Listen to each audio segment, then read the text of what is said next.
우리가 소망하는 교회, 우리가 소망하는 교회라는 제목으로 우리 하나님 말씀 증거하겠습니다. 우리 좌우에 계신 분들과 다시 한번 인사하실 때 여러분 성령 충만하십시오. 그렇게 한번 인사하시면 좋겠습니다. 성령 충만하십시오. 성령 충만하십시오. 아멘. 한 짧은 영상이 이 남성들의 공감을 얻고 있다고 해서 제가 봤는데요. 직장에서 엄청난 스트레스를 받고 세상이 다 무너진 것 같은 표정을 하고 있는 이 남자에게 누군가 다가와서 무슨 일이 있어요? 라고 물으면 이 남자는 0.1초 만에 철벽을 치면서 이렇게 얘기한다고 합니다. 아니, 나 완전 괜찮은데? 이렇게 얘기한다고 해요. 심리학자들은 이것을 감정 억압이라고 분석했습니다. 그러니까 어릴 때부터 남자니까 참아야 한다, 남자는 울면 안 된다, 여러분 이런 말 많이 들어보셨죠? 네, 그러다 보니까 이것이 학습이 계속 반복되다 보니까 정작 힘들 때 본인이 아프고 어려운 그 상황일지라도 자기 감정을 언어로 표현하는 방법을 잃어버린 고장난 로봇이 되어버렸다라는 것입니다. 안 괜찮은데 괜찮은 척 하고 있고, 아픈데 안 아픈 척 하면서 혼자 동굴로 들어가 버리는 모습, 이런 모습은 현대인들에게 어떻게 보면 현대인들의 그 슬픈 자화상을 보여주고 있는 단면이라고 할 수 있을 것입니다. 아마 여기 계신 많은 남자분들도 공감하실 수 있는 그런 표현이 아닐까 이런 생각이 들었습니다. 그런데 여러분, 우리의 신앙생활은 어떻습니까? 우리는 교회 안에서 영적인 어떻게 보면 괜찮은 병, 이것에 걸려 있지는 않습니까? 내면은 세상 풍조에 흔들리고요, 작은 유혹에도 요동치고, 또 영적으로는 여전히 어린 아이의 상태에 머물러 있으면서도 겉으로는 아무 문제 없는 척, 어떻게 보면 종교적인 가면을 쓰고 있지 않나라는 것입니다. 여러분, 오늘 본문은 그런 우리에게, 괜찮은 척하고 가면을 쓰고 있는 우리에게 그 가면을 벗고 진짜 신앙인이 되어야 한다라고 권면해 주고 있습니다. 지금까지 여러분, 우리가 에베소서를 크게 두 부분으로 나누었다라고 말씀을 드렸습니다. 1장부터 3장은 뭐예요? 복음에 대해서, 특별히 복음의 신비에 대해서 다루었습니다. 창세전에 선택이 있었고, 그리스도 보혈로 말미암아 구속이 있었고, 그리고 유대인과 이방인이 한 몸이 된 비밀이 있었다. 이것이 에베소서 1장부터 3장에 걸쳐진 내용이었습니다. 한마디로 하나님이 우리를 위해서 무엇을 하셨는가, 이것에 대해서 1장부터 3장에 기록하고 있었습니다.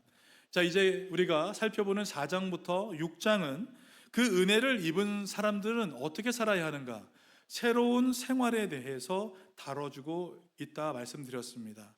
부르심에 합당하게 생활하라라는 명령으로 4장의 처음이 시작되고 있습니다. 그래서 4장의 초점은 하나됨에 있었다라고 얘기했습니다. 여러분, 우리는 이미 1절부터 6절을 통해서 우리는 이미 하나가 된 상태다라고 말씀을 드렸습니다. 여러분 믿으십니까? 예, 우리는 이미 하나예요. 그리스도 예수 안에서 하나가 된 존재입니다. 성령도 주님도 하나님도 한 분이시기에 교회는 억지로 인간의 의지로 나뉘거나 쪼개질 수 없는 영적인 운명 공동체인 것입니다. 이 연합은 우리가 만들어내야 할 숙제가 아니라 이미 그리스도께서 십자가로 완성하신 신비로운 실상이다 라고 말씀을 드렸어요. 그렇다면 이 완벽한 연합의 설계도가 우리 삶에 어떻게 구체적으로 작동하게 되는지, 이것에 대해서 여러분 우리가 말씀을 드렸습니다. 지난 시간 보았던 7절부터 12절은 그 세밀한 기계적 원리와도 같은 연합의 역동성에 대해서 보여주었습니다. 설계도가 아무리 완벽해도요, 여러분 건물을 올리려면 벽돌이 필요하고요, 철근이 필요하듯이 하나님이 교회를 세우기 위해서는 우리 각자에게 서로 다른 은사, 그것이 필요하다라고 말씀을 드린 것입니다. 역설적이게도 우리의 다름이 하나됨을 완성하는 재료가 된다라는 것이었습니다. 자, 이제 오늘 본문 말씀 13절부터 16절 말씀은요, 이러한 모든 연합과 은사 활용의 최종 목적지가 어디인가, 무엇을 향해서 우리는 가야 하는 것인가? 그것에 대해서 보여주고 있는 대목이라고 할 수 있습니다. 이 목적지는 함께 모여 있는 것, 그것만을 말하고 있지 않습니다. 은사 활용의 최종 목적지는 바로 성숙입니다. 여러분, 하나님은 교회 안에 있는 모든 성도들이 하나님이 주신 각자의 은사를 가지고 성숙해지길 원하고 있는 줄 믿습니다. 여러분, 우리가 소망하는 교회, 그 교회는 어떠한 교회입니까? 여러분들이 교회에 방문하셨을 때 어떠한 꿈을 가지고 오셨습니까? 그저 문제없이 유지되는 그런 교회일까요? 그렇지 않을 것입니다. 괜찮은 척하는 어린이 아이의 일은 내려놓고 머리이신 그리스도 예수에게까지 자라가는 교회, 이것이 우리가 소망하고 바라는 교회가 되어야 할 줄 믿습니다. 오늘 이 본문을 통해서 우리 성숙의 목표는 무엇이고 왜 성숙해야 하며 어떻게 성숙할 수 있는지, 이렇게 세 가지 큰 주제를 가지고 우리가 함께 살펴보면서 우리 교회가 나아갈 방향을 함께 소망해보고 또 우리 각자가 성숙한 신앙인으로 나아가기를 예수님의 이름으로 간절히 축원드립니다. 먼저 첫 번째, 성숙의 목표 세 가지, 이것에 대해서 사도 바울이 13절을 통해서 말씀해 주고 있습니다. 먼저 우리 13절 말씀을 같이 한번 읽겠습니다. 우리가 다 하나님의 아들을 믿는 것과 아는 일에 하나가 되어 온전한 사랑을 이루어 그리스도의 장성한 분량이 충만한 데까지 이르리니. 아멘.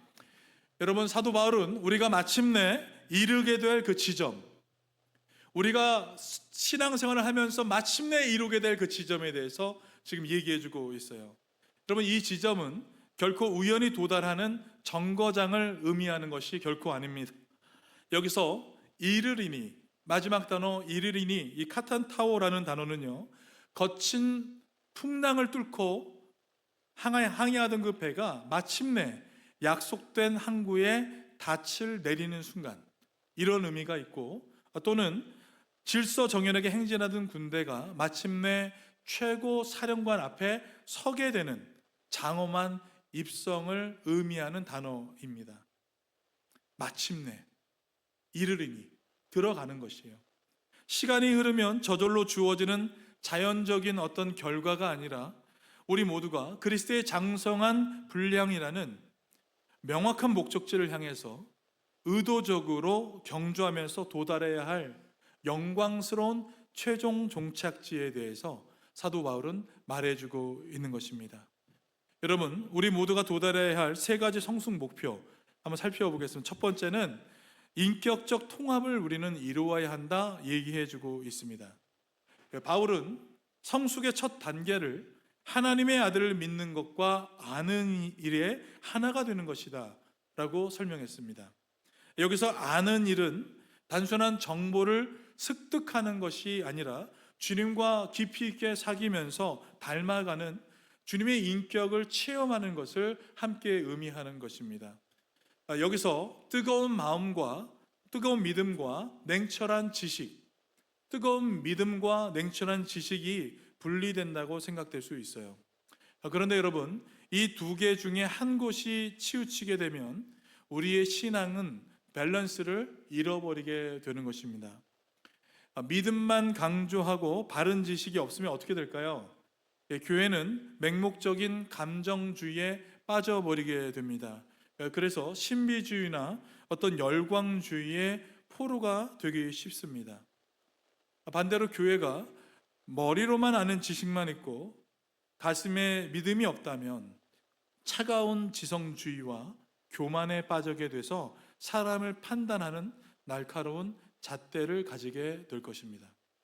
마치 천재 음악가가 악보를 완벽하게 외우고 있다고 해서 그것이 훌륭한 음악이 되지 않은 것처럼 그렇습니다. 그 악보라는 지식이 연주자의 가슴을 뜨겁게 하고 그의 손글을 통해서 생생한 전율로 터져 나올 때 비로소 완벽한 음악이 완성이 되듯이 우리의 신앙도 성경의 진리가 내 삶의 뜨거운 고백과 일치될 때 비로소 성숙의 문에 우리는 들어서게 될 수 있다는 것입니다. 지성과 열정이라는 이 두 날개가 균형을 이룰 때 우리는 비로소 주님을 온전히 안다라고 고백할 수 있게 될 것입니다. 두 번째는 온전한 사람이 되어야 한다, 사도 바울이 얘기하고 있습니다. 여기서 바울이 말하는 온전한 사람이라는 것은 헬라어로 성숙한 어른을 뜻합니다. 네, 그 PPT를 한번 바꿔주시고요. 그런데 흥미로운 점은 바울이 온전한 사람들이라는 복수를 쓰지 않고 온전한 사람이라는 단수를 썼다라는 것이에요. 온전한 사람. 이것은 성숙이나 혼자만의 프로젝트가 아니라 공동체의 프로젝트라는 것을 명확하게 시사해주고 있는 것이에요. 그러니까 교회라는 어떤 몸 전체가 하나의 성숙한 인격체로 함께 서 나가야 한다라는 것을 얘기해주고 있는 것입니다. 그래서 여러분, 현대 사회는 어떻습니까? 철저한 개인주의예요. 나만 믿고 나만 은혜 받으면 된다라고 생각하는 영적 개인주의에 우리는 빠지기 쉽습니다. 하지만 지체 중에 여러분 어느 한 부분만 비대하게 크고 다른 부분이 자라지 못한다면 여러분 그 몸은 결코 건강한 몸이라고 얘기할 수 없을 것입니다. 오케스트라의 공연 한번 떠올려 보시기 바랍니다. 지휘자가 원하는 것은 한 명의 스타 플레이어가 결코 아니에요. 모든 악기가 하나의 거대한 울림을 만들어내는 것이죠. 교회는 그래서 나 혼자 거룩해지는 곳이 아니라 우리가 함께 온전해지는 것, 우리가 함께 성숙해지는 것, 그러한 공동체인 줄 믿습니다. 세 번째, 사도 바울은 장성한 분량에 이르는 것이다 라고 얘기했습니다. 여러분, 이 목표는 성숙의 방법이 아니라 우리가 도달해야 할 압도적인 수준을 의미합니다. 여러분, 우리의 기준은 어떻게 보면 곁에 있는 성도나 세상의 도덕가가 결코 아니에요. 그리스도 자신이 소유하고 계신 충만함, 그 자체가 우리의 목표 지점이 되어야 할 줄 믿습니다. 사랑하는 성도 여러분, 우리가 소망해야 할 성숙, 이것은 단순히 예수님을 흉내내는 것에 그칠 수 없습니다. 맞습니까? 예수님처럼 행동하고 말하고 생각하라. 그러면서 우리가 흉내만 낸다면 결코 우리는 예수님처럼 성숙한 신앙인이 될 수 없을 것입니다. 흉내는 겉모습만 바꿀 뿐이지만 여러분, 참된 성숙은 우리 존재의 구석구석이 예수님의 성품과 권능으로 빈틈없이 채워지는 것인 줄 믿습니다. 여러분, 한번 작은 컵 하나를 떠올려 보시기 바랍니다. 작은 컵이 여기 있어요. 여러분, 이 컵을 가지고 바닷물에 있는 물을 이렇게 퍼서 담았습니다. 여기에 있는 물의 성분과 바다의 성분은 같을까요? 다를까요? 네, 같게 됩니다. 이 성분은 똑같아요. 하지만 이 컵이 바다의 거대함과 깊이까지 담을 수 있을까요? 담을 수 없습니다. 우리가 예수님을 흉내내는 것이 이와 같은 거예요. 흉내내면 성분이 비슷하게 느껴질 수는 있지만 바다의 깊이와 거대함은 담을 수 없어요. 그러나 그 컵이 바다 한가운데로 완전히 던져진다면 어떨까요, 여러분? 컵의 안과 밖에 모두 바다로 가득 차게 될 것입니다. 컵은 더 이상 자신을 채우려고 애쓸 필요가 없게 되는 것이에요. 그저 바다에 잠겨 있으면 바다의 거대함과 깊이를 체험하게 되는 것입니다. 여러분, 성숙이라는 것이 바로 이것입니다. 내가 더 노력해서 예수를 닮아가려고 몸부림치는 어떤 고행이 아니에요. 나라는 존재가 그리스도라는 거대한 은혜의 바다에 완전히 잠기는 것입니다. 할렐루야. 여러분, 이것이 바로 성숙이에요. 이것이 우리 주님께서 우리에게 원하시는 모습인 줄 믿습니다. 내 안의 모든 인간적인 찌꺼기는 이 압도적인 사랑의 파도에 씻겨 나가고 오직 그리스도의 생각과 마음으로만 우리의 영혼이 가득 채워질 때 비로소 우리 교회는 세상이 감당할 수 없는 영광스러운 위용을 세상에 드러나게 될 줄 믿습니다. 여러분, 나를 비우고 그리스도로 채우는 이 거룩한 성숙의 여정에 우리 모든 성도님들이 기쁨으로 동참하게 되시기를 우리 주님의 이름으로 간절히 축원드립니다. 두 번째, 그렇다면 우리는 왜 성숙해져야 하는 것인가? 14절과 15절 말씀을 살펴보려고 합니다. 사도 바울은 이제 교회가 왜 반드시 성숙해야 하는가? 그 필연적인 이유에 대해서 두 가지를 얘기했습니다. 분별과 균형. 한번 따라해 보시겠습니까? 분별과 균형. 예, 이 두 가지 때문에 우리는 성숙해져야 한다라는 것이에요. 저는 성숙하고 싶지 않습니다. 지금이 좋사오니, 이렇게 말하시는 분도 계실 거라 생각이 됩니다. 그냥 지금처럼 적당히 봉사하고 주일에 한번 예배 나오는 것으로 저는 제 신앙에 그냥 만족하고 싶습니다 라고 말씀하실 수 있을 것 같아요. 그런데 여러분, 이것을 기억하셔야 합니다. 우리가 영적인 이 성장을 멈추려고 하는 그 순간, 여러분, 그 순간 교회와 성도는 반드시 위기에 직면하게 된다는 것입니다. 이것은 공식입니다. 우리가 성장을 멈추는 순간 우리는 위기에 직면하게 됩니다. 그렇게 우리는 반드시 성숙해져야 하는 것이에요. 그 이유를 사도 바울이 두 가지를 얘기했습니다. 첫 번째는 세속의 거센 풍조에 우리가 휘둘리지 않기 위해서입니다. 14절 말씀 우리 같이 한번 읽어보겠습니다. 시작. 이는 우리가 이제부터 어린아이가 같이 되지 아니하여 사람의 속임수와 간사한 유혹에 빠져 모든 교훈의 풍조에 밀려 요동하지 않게 하려 함이라. 아멘. 여러분, 우리가 자라지 못할 때 나타나는 그 위기를 사도 바울이 어떻게 표현했습니까? 어린 아이와 같다. 그런 비유를 통해서 경고해 주고 있습니다. 물론 성경은 우리가 어린 아이와 같아야 한다라고 얘기했어요. 그때는 어떤 의미입니까?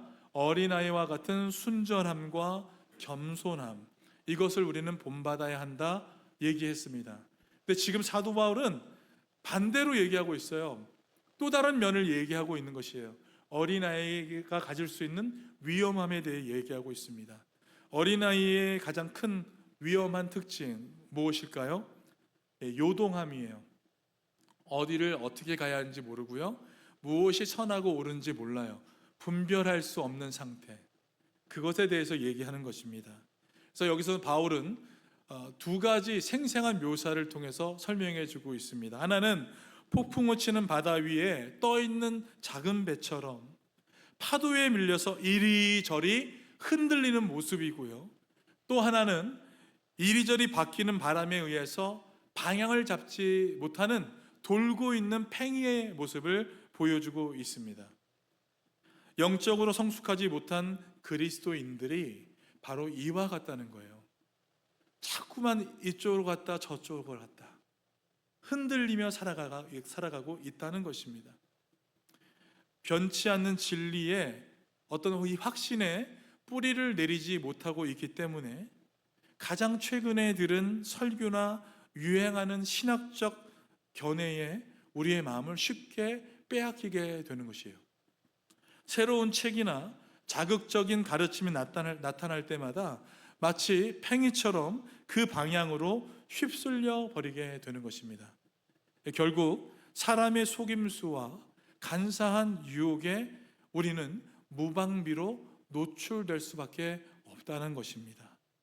여기서 여러분, 속임수라는 이 단어는요, 헬라어로 주사위 놀이를 의미합니다.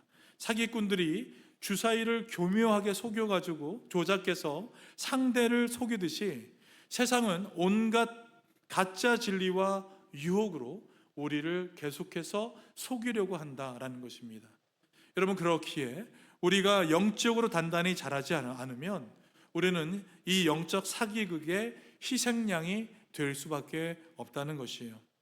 그러므로 성도 여러분, 이제는 우리가 어린 아이의 일을 버리고 성숙한 어른의 분별력을 갖게 되기를 간절히 소망합니다.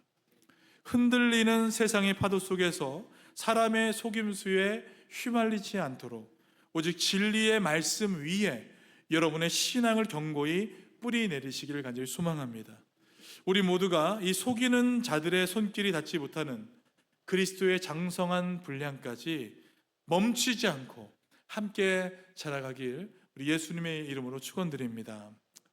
둘째로는 우리는 왜 성숙해져야 하는가? 사랑과 진리가 어느 한쪽으로 치우치지 않게 하기 위해서예요. 어린아이의 교리적 불안정을 극복한 이 성숙한 성도는 어떤 삶을 구체적으로 보여주어야 하는가? 15절 말씀에 그것이 나와 있습니다. 같이 한번 읽어보겠습니다. 오직 사랑 안에서 참된 것을 하여 범사에 그에게까지 자랄지라. 그는 머리니 곧 그리스도라. 아멘. 여러분, 바울은 사랑 안에서 참된 것을 하여 하는 것이라고 정의하고 있습니다. 이 구절을 영어로 번역하면, 영어로 한번 보시면 The truth in love 이렇게 되어 있어요.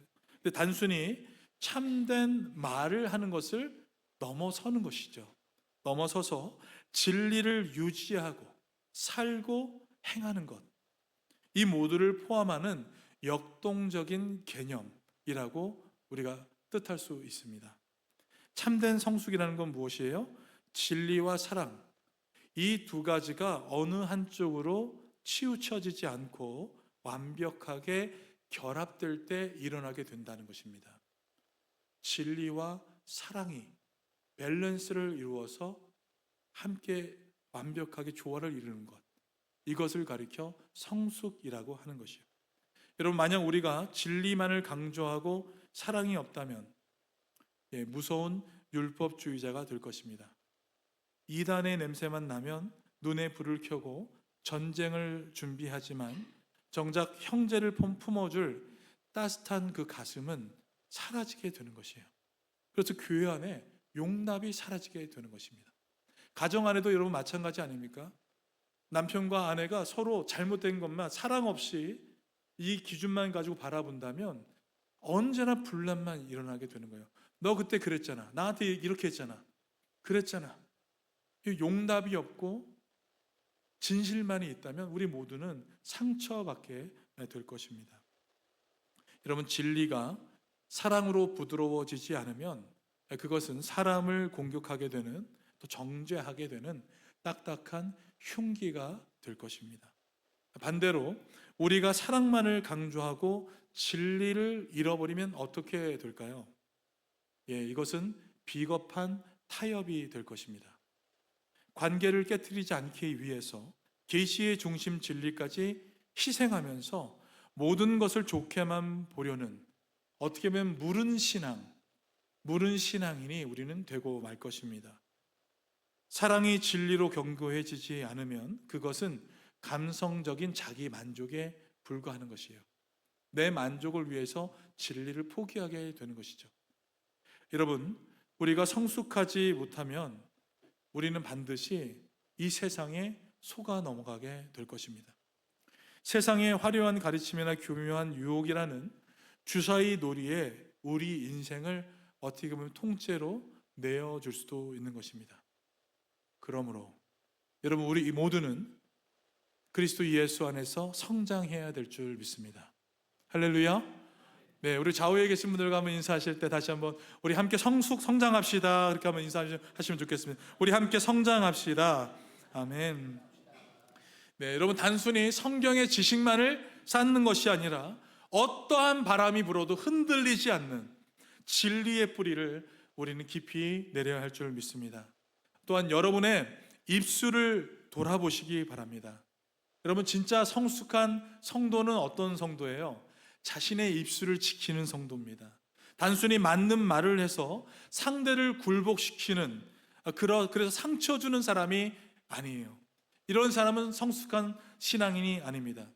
사랑 안에서 진리를 행하면서 결국 사람을 살리는 말을 해주는 사람, 사람의 영혼을 살리는 사람, 이런 말을 하는 사람이 성숙한 신앙인인 줄 믿습니다. 성령의 본질인 진리와 또 성령의 첫 번째 열매인 사랑, 진리와 사랑, 여러분, 이것이 우리 안에서 완벽한 균형을 이룰 때 우리는 비로소 머리 대신 그리스도께까지 막힘없이 자라가게 될 줄 믿습니다.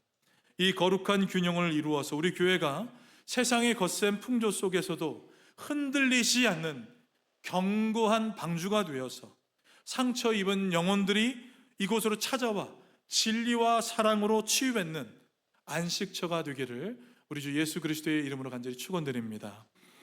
마지막 세 번째는, 자, 그렇다면 성숙은 어떻게 이루어지는가? 연결과 역사에 대해서 16절에 살펴보겠습니다.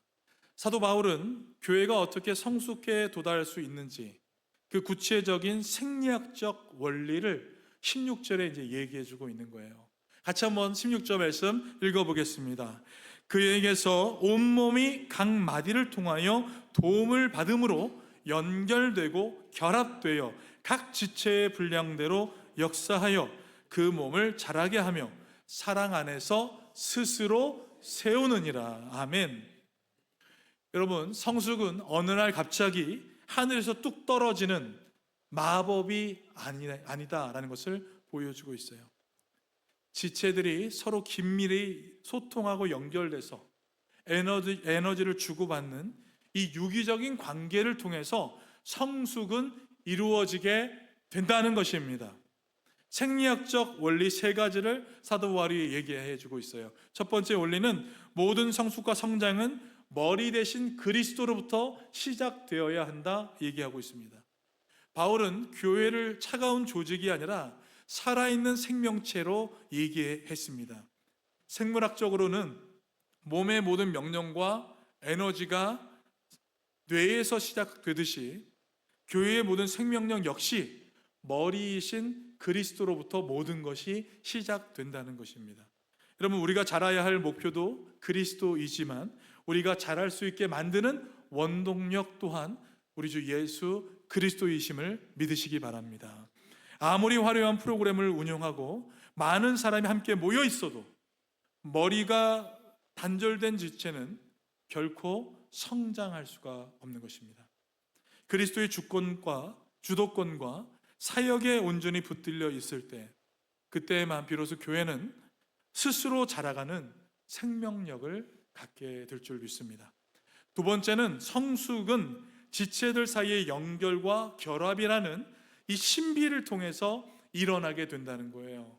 너무 중요합니다. 여러분, 이거 잘 들으시기 바랍니다. 바울은 온몸이 각 마디를 통하여 도움을 받음으로 연결되고 결합된다, 그렇게 말씀했습니다. 여러분, 너무 신비로운 말씀 아닌가요?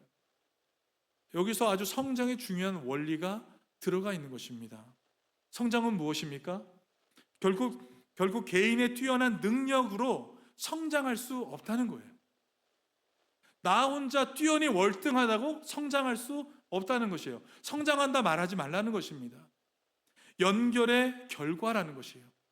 성장은 우리가 서로 연결되어 있는 결과라는 것입니다. 여러분, 놀랍지 않습니까?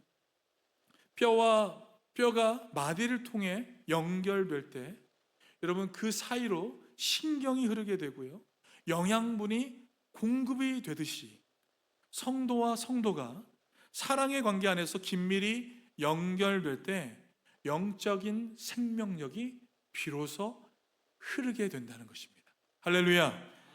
여러분, 때로는 관계 속에서 부딪히고 우리가 갈등할 수 있습니다.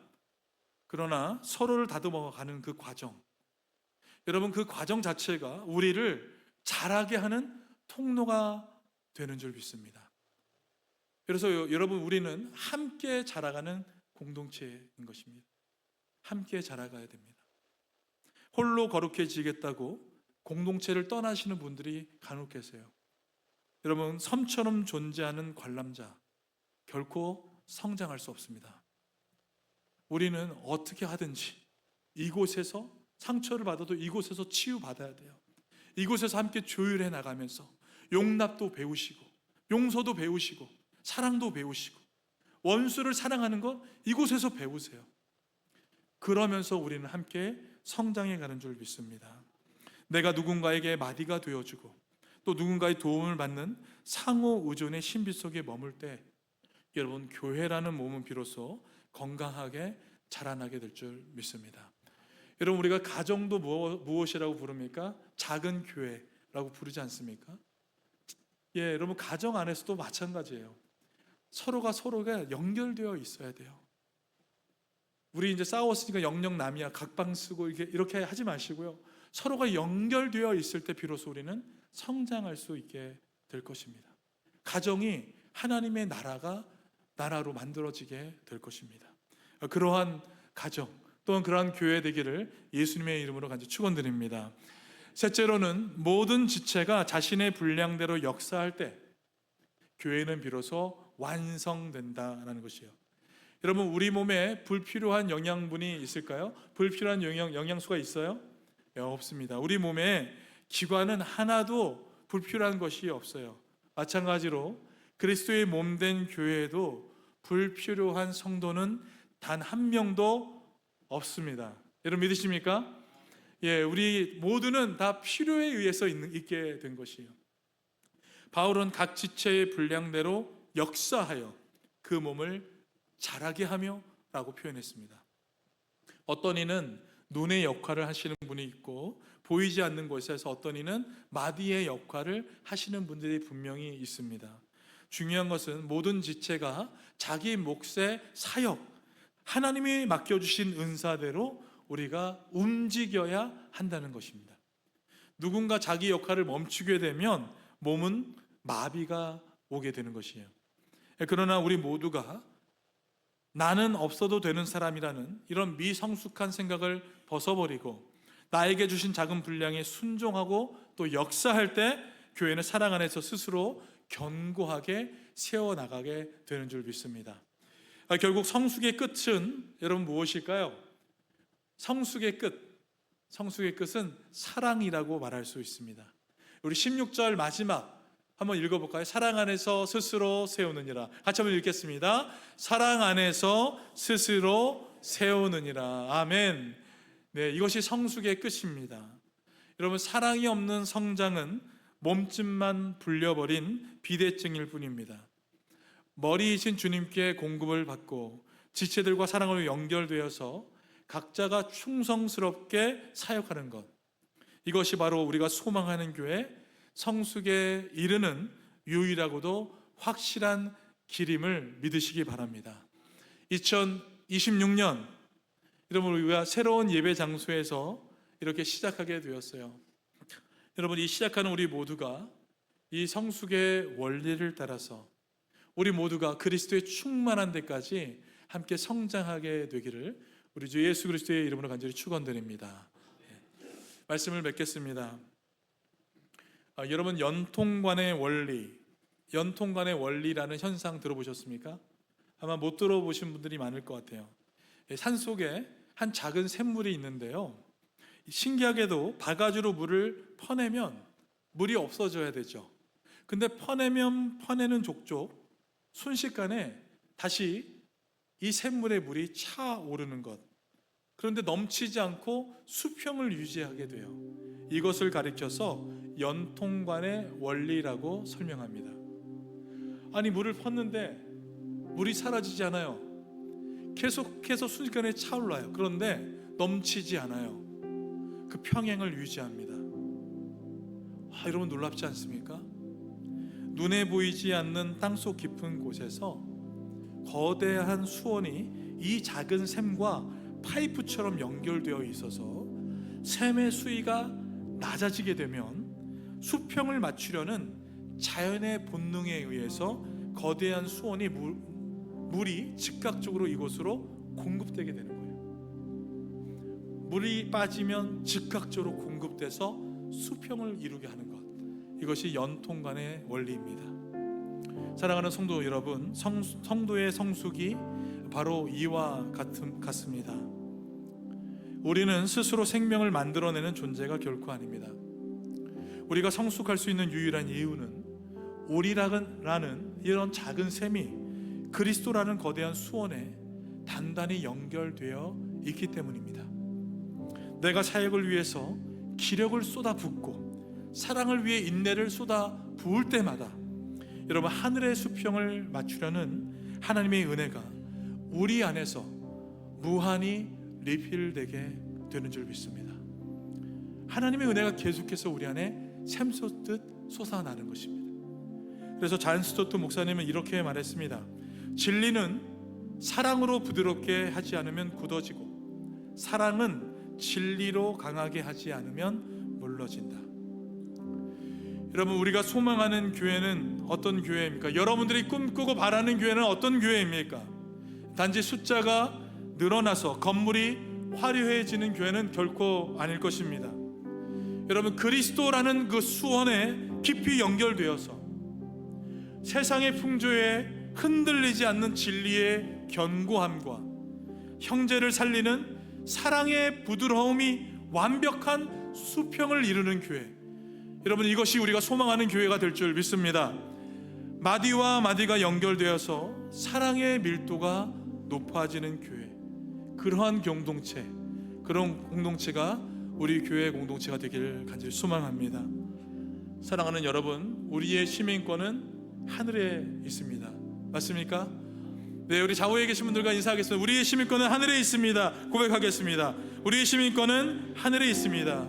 네, 여러분, 이제 괜찮은 척 어린아이의 일을 벗어버리고 머리이신 그리스도에게까지 우리가 자라가야 될 줄 믿습니다. 2026년 우리 교회가 장소만 새롭게 옮긴 교회가 아니라 사랑 안에서 진리를 행함으로 그리스도의 장성한 분량까지 충만한 데까지 이르는 교회, 하나님이 꿈꾸시고 원하시는 우리가 소망하는 바로 그 영광스러운 공동체 되기를 우리 주 예수 그리스도의 이름으로 간절히 축원드립니다.